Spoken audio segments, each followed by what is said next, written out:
Feb 15th world wide release ആവുകയാണ്.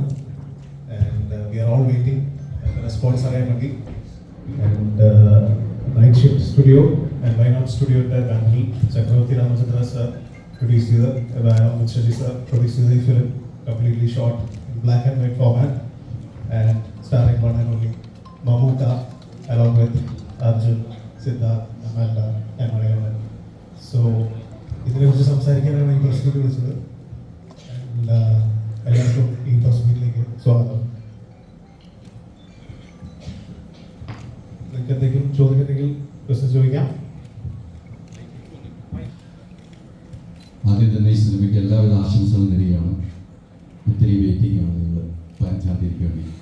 നമുക്ക് ഇപ്പോഴത്തെ കാലഘട്ടത്തിൽ നമ്മൾ ബ്ലാക്ക് ആൻഡ് വൈറ്റ് സിനിമയാണ്. വീണ്ടും പണ്ട് കണ്ട് മറന്ന കുറേ സംഭവങ്ങൾ ഈ സിനിമയിൽ നമ്മൾ പ്രതീക്ഷിക്കുന്നു.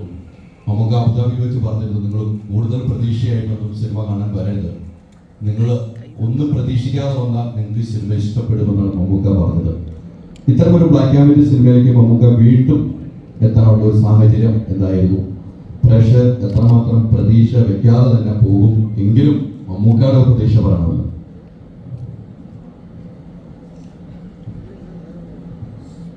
ഒന്നും പ്രതീക്ഷിക്കാതെ എന്ന് ഞാൻ പറഞ്ഞിട്ടില്ല. അതായത് നിങ്ങളൊരു കാര്യങ്ങൾ തീരുമാനിച്ചു വരുന്നത് കഥ ഇങ്ങനെയായിരിക്കും, നിങ്ങളൊരു കഥ ഉണ്ടാക്കി വരുന്നേ ഞാൻ പറഞ്ഞു. സിനിമയ്ക്കൊരു കഥയുണ്ട്, അത് നിങ്ങൾ സിനിമ കണ്ടറിയുന്നതാണ് എന്നേ ഞാൻ പറഞ്ഞു. ഞാൻ നിങ്ങൾ അങ്ങനെയല്ല വിചാരിച്ച് ഇങ്ങനെയല്ല വിചാരിച്ച് എന്ന് പറയുന്നതൊന്നും അത്ര പറഞ്ഞു. എൻ്റെ ആവശ്യമില്ലാതെ കുറ്റപ്പെടുത്തില്ല, ഒരിക്കലില്ല. ഇതൊരു ശൂന്യമായ മനസ്സോട് സിനിമയ്ക്ക് നമ്മളൊരു നമ്മൾ ഈ ട്രെയിലർ കാണുമ്പോഴും പോസ്റ്റർ കാണുമ്പോഴും ഒക്കെ നമ്മുടെ മനസ്സിലേക്ക് പോയി പറയുന്ന ആൾക്കാർ ഡീകോഡ് ചെയ്തിട്ട് അങ്ങനെയായിരിക്കും ഇങ്ങനെയായിരിക്കും എന്നൊക്കെ പറയും. അതൊന്നും ആയിരിക്കണം എന്നില്ല, ചിലപ്പോൾ ആവാം, ഇല്ലെന്ന് ഞാൻ പറയുന്നില്ല.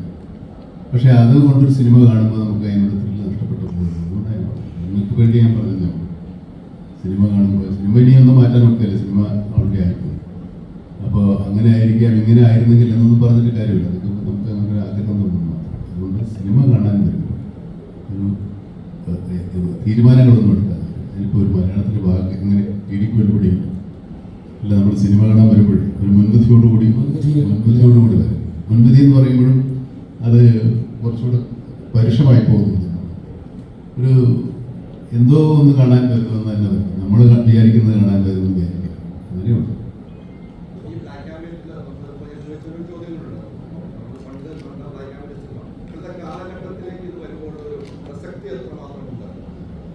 പ്രസക്തിയൊന്നും പ്രത്യേകിച്ചില്ല.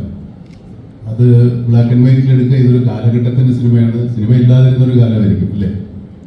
സിനിമ ഇല്ലാതിരുന്നൊരു കാലത്താണ് സിനിമ നടക്കുന്നത്. അതുകൊണ്ട് ഞങ്ങൾ ബ്ലാക്ക് ആൻഡ് വൈറ്റ് എന്ന് വേണമെങ്കിൽ പറയാം. അതുമല്ല, ബ്ലാക്ക് ആൻഡ് വൈറ്റ് പുതിയ തലമുറയ്ക്കൊട്ടും അനുഭവിച്ചിട്ടില്ലാത്തൊരു സംഭവമാണ്. അതുകൊണ്ട് അതൊന്ന് കണ്ടറിയാം. പിന്നെ ഈ സിനിമ അതിന് പറ്റിയൊരു സിനിമയാണ്. ഒരു കാലം കൊടുത്തുകൂടെ ആളുകളിലേക്ക് സത്യസന്ധമായി മനസ്സിലാക്കാനോ അല്ലെങ്കിൽ അവർക്കത് ഫീൽ ചെയ്യിക്കാൻ തോന്നുന്നതുകൊണ്ടാണ് കുറച്ചുകൂടെ പഴയ കാലത്തെ ബ്ലാക്ക് ആൻഡ് വൈറ്റ്. നമ്മൾ ഈ പണ്ടൊക്കെ ഫ്ലാഷ് ബാക്ക് കാണിക്കുമ്പോൾ ബ്ലാക്ക് ആൻഡ് വൈറ്റ് കാണിക്കുമായിരുന്നു അധികാരം. അങ്ങനെയാണ് ഞങ്ങൾക്ക് അതിൽ നിന്നൊരു പ്രചോദനം ഉണ്ടായത്. പിന്നെ ഒരുപാട് സിനിമകൾ വന്നിട്ടുണ്ട്. ഇപ്പോഴും സിനിമകൾ എടുക്കാതിരിക്കുന്നില്ല ആള്. ബ്ലാക്ക് ആൻഡ് വൈറ്റ് സിനിമ നമ്മുടെ ഒരു നൊസ്റ്റാൾജിയല്ലേ.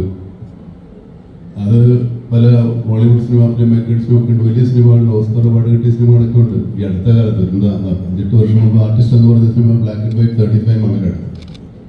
അപ്പോൾ അത് അത്രത്തോളം ആലോചിച്ചിട്ടല്ല, നമ്മുടെ ഒക്കെ ഒരു ആഗ്രഹത്തിന് വേണ്ടി ബ്ലാക്ക് ആൻഡ് വൈറ്റ് സിനിമ നമുക്കും വേണ്ടി വരണം. വേണ്ടേ? നമുക്ക് ഫസ്റ്റ് ഓഫ് ഓൾ ഇന്നത്തെ ഔട്ട്ഫിറ്റ് അടിപൊളിയായിട്ടുണ്ട്. ബ്ലാക്ക് ആൻഡ് വൈറ്റ് അല്ലേ? എല്ലാവരും ബ്ലാക്ക് ആൻഡ് വൈറ്റ് അല്ല. ഇവരെല്ലാവരും വൈറ്റ് ആൻഡ് ബ്ലാക്കും ഞാൻ ബ്ലാക്ക് ആൻഡ് വൈറ്റും ഉണ്ട്. പിന്നെ ഈ ചിത്രം ഒരു ടൈം ലൂപ്പാണ്. ടൈം ലൂപ്പാണ്. ട്രെയിലർ കാണുമ്പോൾ അങ്ങനെ തോന്നിയിട്ടുണ്ടാവും. പക്ഷെ അത് ടൈം ലൂപ്പ് ഒന്നുമില്ല. പക്ഷെ അത് കുറച്ച് എക്സ്പെരിമെന്റൽ പരിപാടിയുണ്ട്. നിങ്ങളത് കണ്ട് എക്സ്പീരിയൻസ് ചെയ്യാന്നുള്ളതാണ്. ഇപ്പം ഈ ചിത്രത്തിന്റെ അനൗൺസ്മെന്റിലും കാര്യങ്ങളും കണ്ടു. പിന്നീട് ബ്ലാക്ക് ആൻഡ് വൈറ്റ് ആണെന്ന് പറഞ്ഞപ്പോൾ മമ്മൂട്ടിയെ ബ്ലാക്ക് ആൻഡ് വൈറ്റിൽ കാണുന്ന എക്സൈറ്റ്മെന്റും പ്രേക്ഷകർക്കുണ്ട്. അതിലുപരി മമ്മൂക്കയുടെ മേക്ക് ഓവർ ആണ് യഥാർത്ഥത്തിൽ നമ്മളെയൊക്കെ എക്സൈറ്റ്മെന്റ് ചെയ്തത്. അതിലേക്ക് എത്തിയത് എങ്ങനെയാണ്? ഈ കഥ പറയുമ്പോൾ തന്നെ ഞാൻ എൻ്റെ ഒരു ഇനീഷ്യൽ സ്കെച്ച് ഉണ്ടായിരുന്നു, ക്യാരക്ടർ സ്കെച്ച് ഉണ്ടായിരുന്നു. അത് ഞാൻ മമ്മൂക്കിക്ക് കാണിച്ചു കൊടുത്തു. അപ്പോൾ അവിടുന്ന് കുറച്ച് സ്ക്രിപ്റ്റ് റീഡിങ്ങിൻ്റെ ഡിസ്കഷനും അതിൻ്റെ ക്യാരക്ടർ ഡിസൈനൊക്കെ ആയി വരുമ്പോൾ തന്നെ ഒരുപാട് ഡിസ്കസ് ചെയ്ത് നമുക്ക് ഇങ്ങനെ ചെയ്യാം, ഇങ്ങനെ ഒരു മേക്ക് ഓവർ കൊണ്ടുവരാം എന്ന് പറഞ്ഞിട്ടാണ്. അത് ഇതൊരു പീരിയഡ് ഫിലിം ആയതുകൊണ്ട് കുറച്ചു കാലം മുമ്പ് നടക്കുന്ന കഥയായത് ഇങ്ങനത്തെ ഒരു ക്യാരക്ടർ വന്ന രസമായിരിക്കും എന്ന് തോന്നി. നിങ്ങൾക്ക് എല്ലാവർക്കും ഇഷ്ടമായി ഈ ക്യാരക്ടർ. നമുക്കൊരു കട്ട വില്ലനാണ് ഈ ചിത്രത്തിൽ. പറഞ്ഞ ഒന്നും മനസ്സിലായി. 2-3 ദിവസം കൂടെ വില്ലൻ എന്നൊക്കെ പറയുന്ന വാക്കുകൾ പോലും ഇല്ലാതിരുന്ന കാലത്താണ് സിനിമ അല്ലേ? ഇനി അങ്ങനെ ലക്ഷ്മി നാടകങ്ങളൊക്കെ ഉണ്ടാവും, പക്ഷെ അങ്ങനെയല്ല. എന്നാൽ നമ്മൾ സാധാരണ കാണുന്ന ദുഷ്ടകഥാപാത്രങ്ങളെ വില്ലൻ എന്ന് വിളിക്കുന്ന കാലം ഉണ്ടായിരുന്നു എനിക്കറിയില്ല.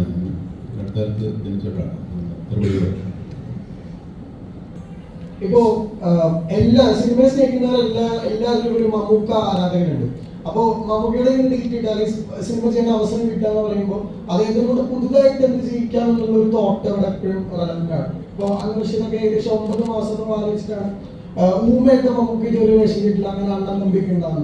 അപ്പോൾ ഈ പറഞ്ഞ പോലെ പുതുമ തേടി പോകുന്ന ഒരു നടനിലേക്ക് സിനിമ എത്തിക്കുമ്പോൾ ഒരു മെയിൻ റിസ്ക് ഫാക്ടറാണ്. അല്ല, ഇപ്പോഴത്തെ ഒരു ടൈം വെച്ച് നോക്കുമ്പോൾ ഓഡിയൻസ് നമ്മളെല്ലാവരും അത്രമാത്രം ഡിസ്ട്രാക്റ്റഡ് ആണ്. അപ്പോൾ ഒരു കോൺസെപ്റ്റ് എഴുതുമ്പോൾ അത് എത്ര നേരം അവരെ ഹുക്ക് ചെയ്ത് ഇരുത്താൻ പറ്റും എന്നുള്ളൊരു ഇൻറ്റൻഷനിലാണ് നമ്മളൊരു കഥ എഴുതുന്നത്. അപ്പോൾ എൻ്റെ എല്ലാ ഫിലിം മേക്കേഴ്സിനെ പോലെ ഒരുപാട് പേര് സ്വപ്നം കാണുന്നത് പോലെ എൻ്റെ വലിയൊരു ആഗ്രഹമായിരുന്നു മമ്മൂക്കെ വെച്ചൊരു പടം ചെയ്യാനുള്ളത്. അപ്പോൾ അത് എൻ്റെ ആദ്യത്തെ പടം 2012 റിലീസായത്. ഒരു 10 കൊല്ലത്തിന് ശേഷമാണ് ഭൂതകാലം വന്നത്. അപ്പോൾ അത് മമ്മൂക്കെ വെച്ച് ഒരു പടം ചെയ്യണമെന്ന് ആഗ്രഹമുണ്ടായിരുന്നു. ബട്ട് ബിഫോർ ദാറ്റ് ഒരു concept it has to be worthy of his time to portray the character എന്നെല്ലാം. സോ അത് റെഡിയായാൽ മാത്രമേ നമ്മൾ മമ്മൂക്കടുത്ത് പോയിരുന്ന് ഓക്കെ ഇങ്ങനെ ഒരു കോൺസെപ്റ്റ് ഉണ്ട് അത് ഞാൻ പറയും അത് അപ്പം തന്നെ എക്സൈറ്റ്മെന്റ് കാണിക്കും. അങ്ങനെയാണ് അത് ഫോമായി വന്നത്.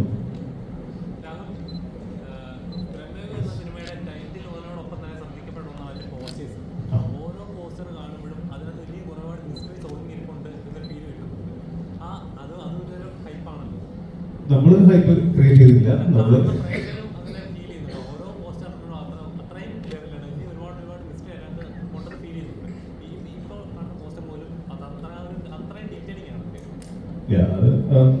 സിനിമയിൽ ഉള്ള സ്റ്റിൽസ് തന്നെയാണ് നമ്മൾ പുറത്ത് പോസ്റ്റേഴ്സ് ആയി വിട്ടത്. അത് ഡിസൈൻ ചെയ്തിരിക്കുന്നത് എസ്തെറ്റിക് കുഞ്ഞമ്മ എന്ന് പറഞ്ഞ ടീമാണ്. അരുണാണ് അത് ലീഡ് ചെയ്യുന്നത്. അപ്പോൾ അരുണായിട്ട് മുമ്പ് വർക്ക് ചെയ്തിട്ടുണ്ട്.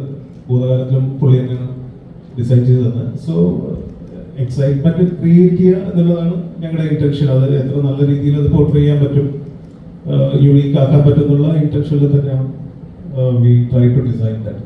അത് ക്ലിക്കായി. എനിക്ക് ഫസ്റ്റ് മമ്മൂക്കയുടെ ക്യാരക്ടർ പോസ്റ്റർ വരുമ്പോൾ തന്നെ ഞങ്ങൾക്ക് എല്ലാവർക്കും ഒരു എക്സ്പെക്ടേഷൻ ഉണ്ടായിരുന്നു. ഓക്കെ നമുക്ക് ഇങ്ങനെ കാണാൻ ഒരുപാട് പേര് ആഗ്രഹിക്കുന്നുണ്ട്. സോ അതെന്തായാലും എല്ലാവരും കാത്തിരിക്കും എന്നുള്ള.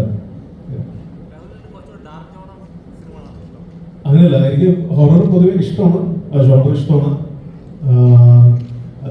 കോമഡി ഫിലിംസ് കാണും, റൊമാൻറ്റിക് ഫിലിംസ് കാണും, പല ജോണറുള്ള ഫിലിംസ് കാണും. പക്ഷെ ഈ അടുത്തായിട്ട് കുറച്ചെന്തോ ഹൊററിലേക്ക് ഇത് അങ്ങനെ വിചാരിക്കുന്നില്ല. ഭൂതകാലം കണ്ടിട്ട് ഇത് കാണുമ്പോൾ ഇത് ഭയങ്കരമായിട്ട് പേടിക്കും എന്നുള്ളൊരു ഇന്റൻഷനിൽ വരരുത്. ഹൊററിൽ തന്നെ പല സബ് ജോണേഴ്സും ഉണ്ട്. കോമഡി ഹൊറർ ഉണ്ട്, സൈക്കോളജിക്കൽ ഹൊറർ ഉണ്ട്, പാരനോർമൽ ഉണ്ട്, സ്ലാഷർ ഹൊറർ ഉണ്ട്. അപ്പോൾ ഈ പ്രീവിയസ് ഫിലിമിന് ശേഷം ഇനി എന്ത് ഡിഫറെൻ്റ് ആയിട്ട് ചെയ്യാൻ പറ്റും, എന്തൊരു എക്സ്പീരിയൻസ് കൊടുക്കാൻ പറ്റുന്നതായിരുന്നു എൻ്റെ തോട്ട് പ്രോസസ്. സോ അങ്ങനെയാണ് ഇതിലേക്ക് വന്നത്. നമുക്ക് രാഹുൽ പറഞ്ഞതുമായി ചേർത്ത് വെച്ച് പറയുകയാണെങ്കിൽ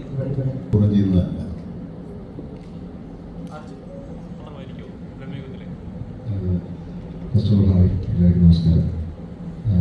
പ്രയോഗത്തിലെ ക്യാരക്ടർ ടോട്ടലി ഡിഫറെൻ്റ് ആണ്. ഇതുവരെയായിട്ടും ട്രൈ ചെയ്തിട്ടില്ല, ഇതുവരെയായിട്ടും ഇങ്ങനത്തെ ഒരു ക്യാരക്ടർ വന്നിട്ടില്ല. അപ്പോൾ അത് മാക്സിമം അതിന് ഔട്ട് കൊടുക്കാൻ നോക്കിയിട്ടുണ്ട്.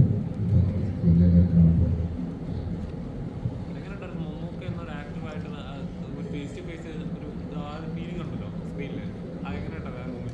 അടിപൊളിയായിരുന്നു. ഉണ്ടയിൽ ഇതിനൊന്നും ചെയ്തിട്ടുണ്ടായില്ല. ഇങ്ങനത്തെ ക്യാരക്ടർ ചെയ്യുമ്പോൾ അത് ഞാൻ ക്യാരക്ടർ പറയേണ്ടി വരും, അത് പറയാനുള്ളൂ. പക്ഷെ അടിപൊളിയാണ് പ്രത്യേകിച്ച്. മമ്മൂക്കാരുടെ അടുത്ത് ഈ കഥ പറഞ്ഞു കേട്ടിരുന്നു. മമ്മൂക്കാരുടെ അടുത്ത് ഈ കഥ പറഞ്ഞു കേൾക്കുമ്പോൾ 3 കാര്യങ്ങളാണ് പറഞ്ഞതെന്നുള്ളത്. ആദ്യം കഥയെക്കുറിച്ച് പറഞ്ഞു, പിന്നീട് ബ്ലാക്കാവിൻ്റെയാണ് പറയുന്നത്. അപ്പോൾ മമ്മൂക്കാരിൽ നിന്നുണ്ടായിരുന്ന ഒരു റിയാക്ഷൻ എന്തായിരുന്നു? സെയിം ഞാൻ പറഞ്ഞ മാതിരി തന്നെ ഫസ്റ്റ് ഞാനൊരു 10-20 മിനിറ്റ്സിലാണ് ഇക്കടുത്ത കഥ പറഞ്ഞത്. സോ ഈ ഫിലിം ഞാൻ ഒരിക്കലും ഒരു കളർ ഫോർമാറ്റിലേക്ക് കാണാൻ പറ്റിയില്ല. സോ കാരണം പീരിയഡ് സെറ്റിംഗ് ആയതുകൊണ്ടാണ്. പിന്നെ ഒരുപാട് അത് ബ്ലാക്ക് ആൻഡ് വൈറ്റിൽ ഷൂട്ട് ചെയ്തതുകൊണ്ട് ഒരുപാട് അതിനെ ഹെൽപ്പ് ചെയ്തിട്ടുണ്ട്.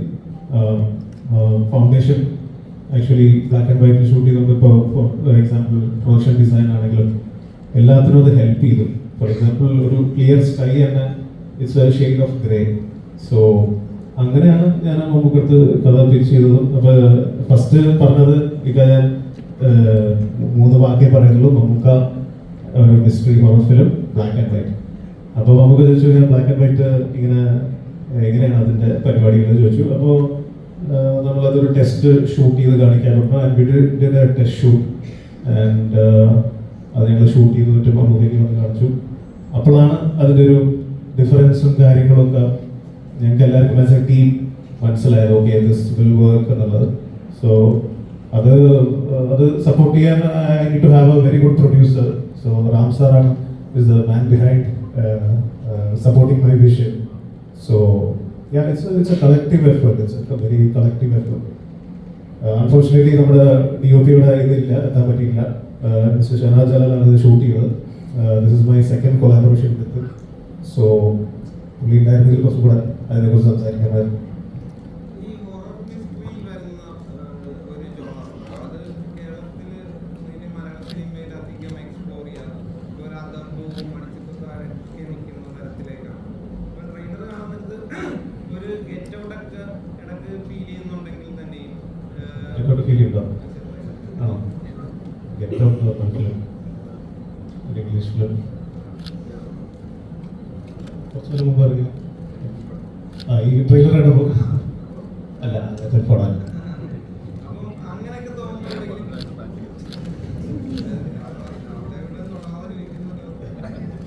ഈ ഹൊററിന്റെ ഒരു ഇത് beauty to it. At the same time plot will be ഒരു പേസിംഗ് ഉണ്ട്. ഇത്തരം സിനിമകൾക്ക് ഒരു പേസിംഗ് ഉണ്ട്. ഇത്തരം സിനിമകൾക്ക് അതിൻ്റെ പ്ലോട്ട്സും ക്യാരക്ടറിലുമാണ് നമുക്ക് എക്സ്പ്ലോർ ചെയ്യാനുള്ള പോസിബിലിറ്റി. അപ്പോൾ ഫോർമുല നോക്കിക്കഴിഞ്ഞാൽ എല്ലാവരും ഇതുമാതിരി ഒരു ഫോർമുല നിങ്ങൾക്ക് കാണാം. അതൊന്ന് യുണീക്കായിട്ട് ഒരു നറേറ്റീവ് സെറ്റ് ചെയ്ത് എങ്ങനെ വ്യത്യസ്തമായി പറയാമെന്നായിരുന്നു നമ്മൾ ട്രൈ ചെയ്യുന്നത്. സോ ഇപ്പോൾ ഗെറ്റ് ഔട്ടിൻ്റെ എക്സാമ്പിൾ പറഞ്ഞതുകൊണ്ട് മേ ബി ട്രെയിലറൊക്കെ നിങ്ങൾക്ക് കണ്ടു. പക്ഷേ കഥ അങ്ങനത്തെയല്ല, വേറെ ടോട്ടലി ഡിഫറെൻറ്റ് കഥയാണ്. ഇപ്പോ ഇതിന്റെ ഫസ്റ്റ് ലുക്ക് പോസ്റ്ററിൽ നമുക്കുള്ള ഒരു ഇരിപ്പായിരുന്നു ഫസ്റ്റ് ലുക്കായി വന്നിട്ടുണ്ടായിരുന്നത്. നമ്മൾ നോക്കുകയാണെങ്കിൽ സമാനമായിട്ട് ഭീഷ്മപർവത്തിൽ ഇതുമായിട്ട് ഏറെക്കുറെയൊക്കെ സാമ്യമുള്ള ഒരു ഇരിപ്പായിരുന്നു ഭീഷ്മപർവത്തിന്റെ ഫസ്റ്റ് ലുക്ക് പോസ്റ്റർ. അപ്പോൾ ഒരേ വിധത്തിലുള്ളൊരു ശരീരഭാഷയാണ് ഒരാളോട് പിന്നെയും ഒരു ഫസ്റ്റ് ലുക്ക് പോസ്റ്ററായിട്ട് ഒരു ഫോട്ടോഷൂട്ടിന് വേണ്ടി പറയുന്നത്. അപ്പോൾ ഈ ഭീഷ്മയ്ക്കുള്ള ഒരു മാസും ഇതിനകത്ത് വരുന്ന ഒരു മിസ്റ്ററി ആയിട്ടുള്ള ഒരു ചിരിയും ഉണ്ട്. ഇതൊക്കെ ഫീൽഡിൽ തന്നെ നമുക്ക് പറഞ്ഞിട്ട് അത് വരുന്നതാണ്. നമ്മളത് ഫസ്റ്റ് ഡേ ഷൂട്ടിന്റെ ആ ദിവസം എടുത്തതാണ് first look poster still. So അതാരുമാണ് അത് കോർഡിനേറ്റ് ചെയ്തത്. But we all had this idea ഇങ്ങനെയാണ്. അപ്പോൾ നമുക്ക് വന്നു കുറേ സ്റ്റിൽസ് കുറേ പോസ്റ്റേഴ്സ് തന്നു, അതെടുത്തു. അതിൽ the best one we chose. അതാണ് പോസ്റ്ററായിട്ട് കാണുന്നത്. അതല്ലേ അത് ഞങ്ങൾ കുറച്ച് ഷോർട്സ് അതിനു വേണ്ടി ടീസറിനും ട്രെയിലറിനും വേണ്ടിയിട്ട് ഷൂട്ട് ചെയ്തതാണ്. അത് നിങ്ങൾ സിനിമ എന്തായാലും 2 ദിവസത്തിൽ കാണുമ്പോൾ അറിയാം.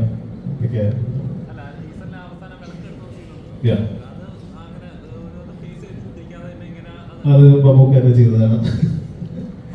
ഞാനൊരു ഐഡിയ പറഞ്ഞു മമ്മൂക്ക നിൽക്കുന്ന രീതിയിലൊക്കെ ചെയ്തു. പക്ഷെ അത് അടിപൊളിയായി വന്നു. അത് ടീസറിൽ ഞങ്ങൾ ചെയ്തു. ട്രെയിലറിലും അങ്ങനത്തെ ഒരു സാധനം ടുവേഴ്സ് ചെയ്യാൻ ഒരു ഷോട്ട് അങ്ങനെ പ്ലേസ് ചെയ്തു.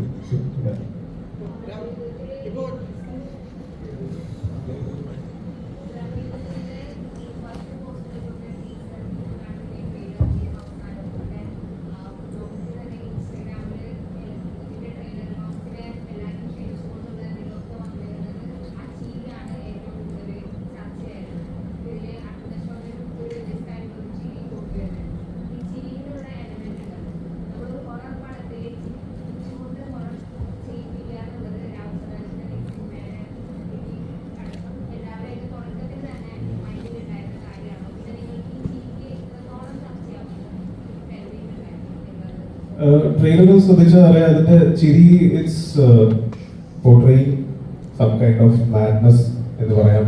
അപ്പോ മെയിൻ സെൻട്രൽ ക്യാരക്ടേഴ്സ് ആണ്, അപ്പൊ അവർ ചിരിക്കുന്നതും അവർ കരയുന്നതും അങ്ങനെ ഒരു ഐഡിയ നേരത്തെ ഉണ്ടായിരുന്നു. ഇങ്ങനൊരു ട്രെയിലർ നമുക്ക് കട്ട് ചെയ്യാം ഈ ചിരി വെച്ചുകൊണ്ട്, tag it as age of madness എന്ന് പറഞ്ഞിട്ട്. സോ അങ്ങനെയാണത്. That was the idea actually. അതിന്റെ അപ്പുറത്തേക്കൊന്നും ഇല്ല. മമ്മുക്ക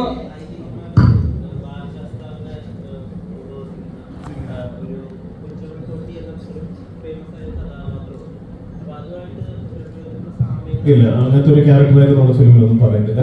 ഇത് ടോട്ടലി ഫിക്ഷണൽ സ്പേസിൽ ഒരു ടൈം പീരീഡിൽ നടക്കുന്ന, പ്രമേയം എന്ന് പറഞ്ഞ ടൈം പീരീഡിൽ നടക്കുന്ന ഒരു കഥയാണ്.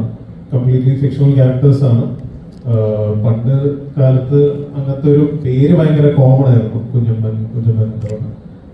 അതായിരിക്കും അട്രാക്ഷൻ ഫീൽ ചെയ്തത്. അപ്പൊ പക്ഷെ ഈ കഥയ്ക്ക് വളരെ അത്യാവശ്യമായിരുന്നത് എനിക്ക് ടി.ഡി. സാറിന്റെ ഒരു സാറിന്റെ സപ്പോർട്ടിൽ ഡയലോഗ്സ് ഫ്രെയിം ചെയ്യാനും അങ്ങനെ കുറച്ച് ടൈം എടുത്തിട്ടാണ് ഈ കഥ എഴുതുന്നത്. So I needed A support. അങ്ങനെയാണ് ടി.ഡി. സാർ ഇതിൽ ഈ പ്രോജക്റ്റിലേക്ക് വരുന്നത്. So it's A totally fictional life story. കുറച്ച് ഏജ്ഡ് ആയിട്ടുള്ള ക്യാരക്ടറും മറ്റേ കുറച്ച് സ്റ്റൈലിഷും ആണ്. അപ്പൊ ആ ഒരു എക്സ്പീരിയൻസ് എങ്ങനെയുണ്ടായിരുന്നു? രണ്ടും രണ്ട് തരം സിനിമയാണ്. രണ്ടും കൂടെ നമുക്ക് കമ്പയർ ചെയ്യാൻ പറ്റില്ല. ഓക്കെ, അപ്പോൾ മമ്മൂക്കയുടെ കൂടെ രണ്ടും രണ്ട് തരത്തിൽ തന്നെയാണല്ലോ അഭിനയിച്ചിരിക്കുന്നത്. ആ ഒരു എക്സ്പീരിയൻസ് എങ്ങനെയുണ്ടായിരുന്നു? ലേണിംഗ് എക്സ്പീരിയൻസ് ആയിരുന്നു. എന്തൊക്കെ പഠിക്കാൻ പറ്റി? അഭിനയം പഠിക്കാൻ പറ്റി. സിദ്ധാർത്ഥ ഈ പറഞ്ഞതുപോലെ അച്ഛൻ്റെ കാലം, അമ്മയുടെ കാലഘട്ടമൊക്കെ ബ്ലാക്ക് ആൻഡ് വൈറ്റ് സിനിമ ഒത്തിരി അഭിനയിച്ചു വന്ന അതേ ബ്ലാക്ക് ആൻഡ് വൈറ്റ് സിനിമയിലേക്ക് ഇപ്പോൾ സിദ്ധാർത്ഥ എത്തുമ്പോൾ അതൊരു വല്ലാത്തൊരു അനുഭവമായിരിക്കുമല്ലോ. അതെ, തീർച്ചയായും ആദ്യമായിട്ടല്ല ചെയ്യുന്നത്. നമ്മളൊരു ബ്ലാക്ക് ആൻഡ് വൈറ്റ് സിനിമയിൽ അഭിനയിക്കാൻ പറ്റുന്നു, നമ്മളത് യാഥാർത്ഥ്യമായിട്ട് അത് കാണുന്നു, തിയേറ്ററിലേക്ക് എത്തുന്നു. അത് പുതിയ അനുഭവം തന്നെയാണ്. പ്രേക്ഷകരെ പോലെ തന്നെ അത് വർക്ക് ചെയ്യുന്ന ആൾക്കാർക്കും പുതിയ അനുഭവം. മമ്മുക്ക തിയേറ്ററിൽ കുലിക്കും. ഇപ്പൊ കുലിക്കല് ട്രെൻഡാണല്ലോ.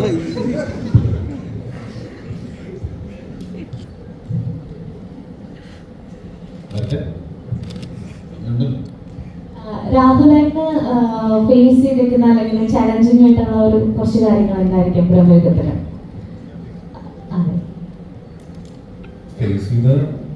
എനിക്കൊരു പേടിയായിരുന്നു മമ്മൂക്കിടൊപ്പം അധികം ആക്ഷൻ കട്ടെന്നൊക്കെ പറയാം. ഓൾറെഡി ഒരു ഹൊറർ ഫിലിം ചെയ്തതാണെങ്കിൽ പോലും മമ്മൂക്കയുടെ കൂടെ ആയതുകൊണ്ടും ബ്ലാക്ക് ആൻഡ് വൈറ്റ് ആയതുകൊണ്ടും കൂടുതൽ കാര്യങ്ങൾ ശ്രദ്ധിക്കേണ്ടതായിരിക്കുന്നു ഫിലിമില്. അപ്പൊ അതിൽ ഫേസ് ചെയ്തേക്കുന്ന ചാലഞ്ചസ് എന്തൊക്കെയായിരിക്കും? challenges ഉണ്ടാവും, എല്ലാ ഫിലിമിലും ചാലഞ്ചസ് ഉണ്ടാവും. But as long as you have a very good team, technical support, production house and actors was very supportive. നമ്മളത് അറിയില്ല ആക്ച്വലി. ഓരോ ദിവസം കഴിഞ്ഞ് പോകുന്നത് നമുക്കറിയില്ല.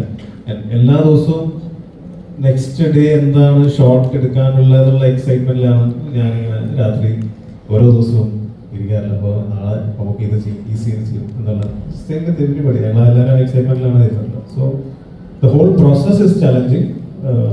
അത് എങ്ങനെ എക്സിക്യൂട്ട് ചെയ്യുന്നു എന്നുള്ളതാണ്. സോ ഫോർ ദാറ്റ് നല്ലൊരു ടീമാണ്. ഇതേമാതിരി sound plays a very good രീതിയാണ് സൗണ്ട് ചെയ്തിട്ടുള്ളത്.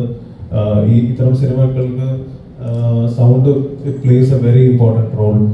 ആൻഡ് സപ്പോർട്ടിംഗ് കാസ്റ്റ് ലൈക്ക് മണികണ്ഠനുണ്ട്, he's done a very good. My editor Shafeeq is done an amazing job. And ഇതിൽ പാട്ട് എഴുതിയിരിക്കുന്നത് മൈ 2 ADs ആണ്. പൂർണിമാളിക എന്ന പാട്ട് അമ്മൂമറിയ ആലക്സ് എന്ന് പറഞ്ഞ പെൺകുട്ടിയാണ് എഴുതിയിരിക്കുന്നത്.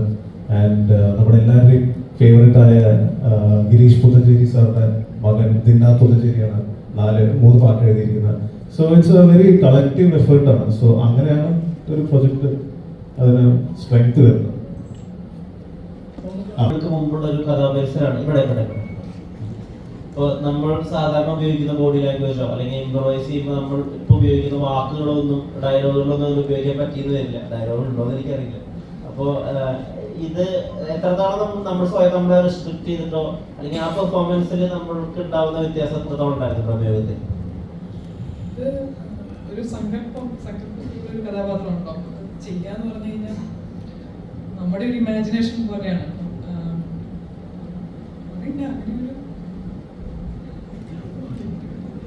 പറയാൻ പറ്റില്ല, അതാണ് കുറച്ചൊന്നും പറയാൻ പറ്റില്ല. കണ്ടു നോക്കി ദുൽഖറിന്റെ കൂടെ അഭിനയിച്ചു, ഇപ്പോൾ മമ്മൂക്കയുടെ കൂടെ അഭിനയിച്ചു. ഇവിടെ ദുൽഖറിന്റെ കൂടെ അഭിനയിച്ചു, ഇപ്പോൾ മമ്മൂക്കയുടെ കൂടെ അഭിനയിച്ചു. എങ്ങനെ ഉണ്ടായിരുന്നു രണ്ടുപേരും?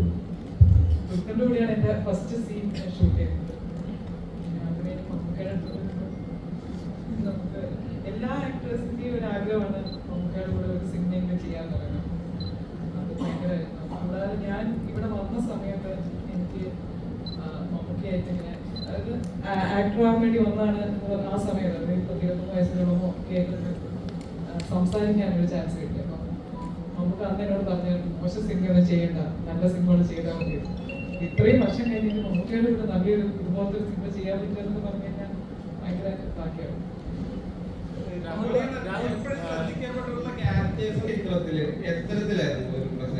ഇതിനെക്കുറിച്ച് കൂടുതൽ പറയാൻ അറിയില്ല.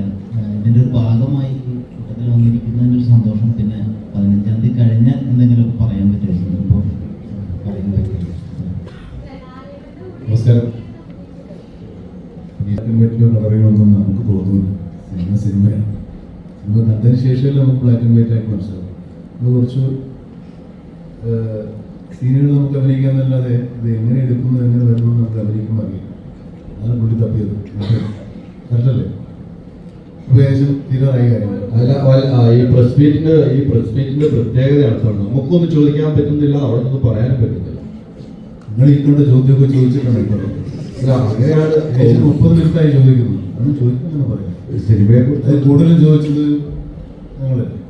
എന്തായാലും ഇത് കഴിഞ്ഞിട്ട് ഒരു പ്രസ് മീറ്റ് വേണം കേട്ടോ നമുക്ക്. എന്നാലും കുറച്ച് കഴിഞ്ഞിട്ട് ഇന്ന് തന്നെ വേണം. ഇല്ലല്ല, ഈ റിലീസ് കഴിഞ്ഞു. കഴിഞ്ഞിട്ട് അപ്പൊ കുറച്ച് കാര്യങ്ങൾ ഞങ്ങൾക്ക് സിനിമ കണ്ടതിന് ശേഷം ചോദിക്കാനും പറ്റും. സിനിമ കണ്ടതിന് ശേഷമല്ലേ? കണ്ടു കാണും. അപ്പൊ അങ്ങനെ ഉണ്ടാവും. ഒറ്റ പ്രശ്നം എല്ലാവരും കൂടെ ചോദിച്ചു കഴിഞ്ഞാൽ എന്ത് ചെയ്യും? മലയാള സിനിമയിൽ ഒരു ഹൊറർ ചിത്രങ്ങൾ ഒരു ട്രാക്കിൽ പോകുന്ന സമയത്ത് അല്ലെങ്കിൽ ഒരു പോസ്റ്റുകൾ അങ്ങനത്തെ ചിത്രങ്ങൾ വന്ന സമയത്ത് അവരോട് തന്നെയല്ല, ഒരു പ്രീസ്റ്റോ അല്ലെങ്കിൽ അങ്ങനെ ഒരു ട്രാക്ക് ഉണ്ടല്ലോ, പുറത്തു നിന്ന് ഒരാൾ വരുന്നു, അവരുടെ പ്രശ്നങ്ങൾ പരിഹരിക്കുന്നു.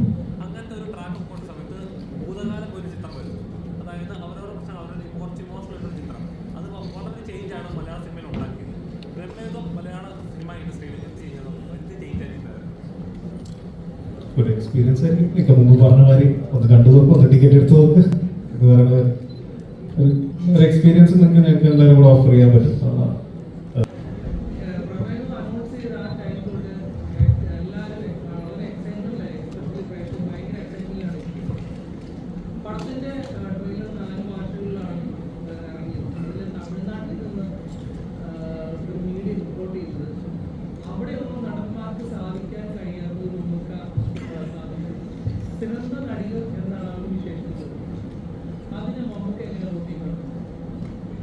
സിനിമ നടികർന്നോ നിങ്ങൾക്ക് ഇവിടെ പറയുന്നത് എൻ്റെ പോലെ തമിഴാണെന്നേ ഉള്ളൂ.